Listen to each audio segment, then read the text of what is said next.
இந்த சொந்தம் என்ன சொந்தம் யாருக்கும் தோணல, வாய் திறந்து சொல்ல வந்த வார்த்தை வரல.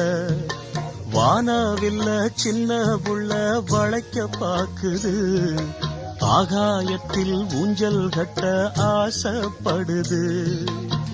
சீரகொன்னு முளைக்கும் முன்னே பறக்குது பட்டாம்பூச்சி, காமதேவன் ராஜாங்கத்தில் இது ஒரு கண்ணாமூச்சி. ஆத்துமேட்டில் எழுதி வச்சத அலை அடிச்சது அண்ணாச்சி.